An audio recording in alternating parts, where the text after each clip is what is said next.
Macam mana ni? Tengoklah.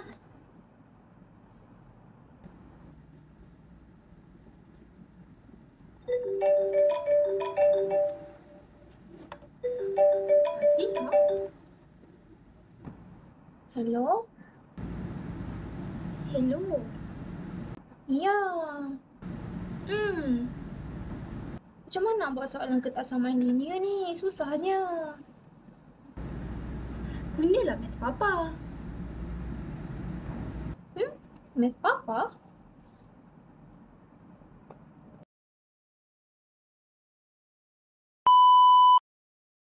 Nama saya Nur Farah Amira binti Syahrudin yang memegang nombor matrik A24HP0143 yang merupakan pelajar tahun 1 bagi sarjana muda pendidikan matematik. Jom saya perkenalkan aplikasi pilihan saya iaitu Math Papa. Apa itu Math Papa? Math Papa ialah sebuah kalkulator algebra dalam talian yang direka khusus untuk membantu pelajar memahami dan menyelesaikan masalah algebra. Ia boleh diakses melalui laman web www.mathpapa.com atau dimuat turun sebagai aplikasi. Kegunaan Math Papa ialah dapat menyelesaikan persamaan linear dan kuadratik, menyelesaikan ketaksamaan linear, melukis graf yang dapat membantu memvisualisasikan penyelesaian yang lebih jelas kepada pelajar, dan juga Math Papa menyediakan soalan dan latihan. Kelebihan Math Papa ialah ia mudah digunakan dan mesra pelajar. Ia dapat memberikan penjelasan langkah demi langkah, bukan sahaja jawapan akhir, dan juga dapat membantu pelajar belajar secara kendiri di mana-mana sahaja. Secara ringkasnya, Math Papa ialah alat yang sangat berguna untuk pelajar untuk memahami konsep algebra yang lebih mendalam dan menyeronokkan. Apa tajuk yang kita boleh guna dalam Math Papa ni? Untuk mendengar rendah, tajuk yang boleh menggunakan Math Papa ialah algebra asas, persamaan linear dalam satu pemboleh ubah, ketaksamaan linear dalam satu pemboleh ubah, dan graf linear. Untuk mendengar atas pula, tajuk yang boleh digunakan ialah persamaan linear dalam dua pemboleh ubah, sistem ketaksamaan linear dalam dua pemboleh ubah, persamaan kuadratik serta fungsi dan graf. Namun, saya akan pilih tajuk sistem ketaksamaan linear dalam dua pemboleh ubah.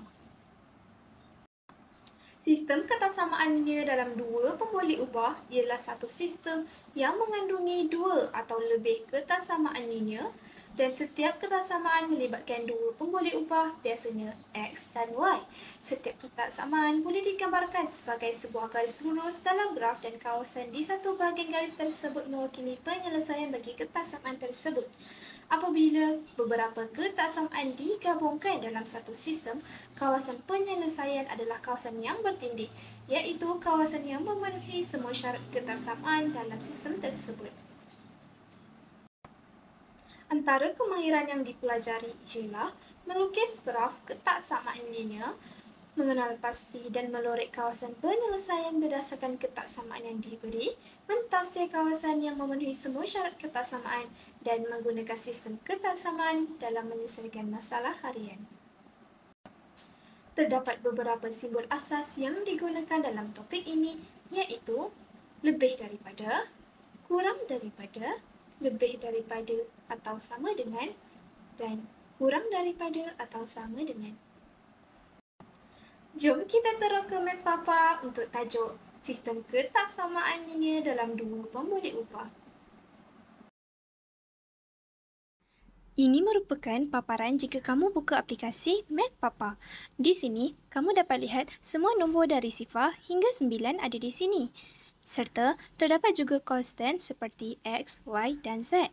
Simbol asas matematik juga ada seperti tambah, tolak, darab, bahagi dan sama dengan. Terdapat juga simbol seperti punca kuasa, kuasa, kurungan, simbol lebih besar daripada dan kurang daripada, serta modulus dan koma. Kita boleh masukkan persamaan atau soalan dan tekan calculate it. Ia akan menunjukkan langkah-langkah dan juga penerangan. Ini adalah contoh mudah bagi ketaksamaan linear.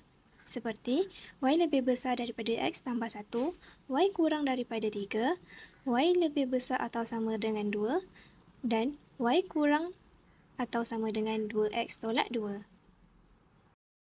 Ini merupakan contoh sistem ketaksamaan linear yang lebih kompleks kerana dia mempunyai 3 ketaksamaan linear.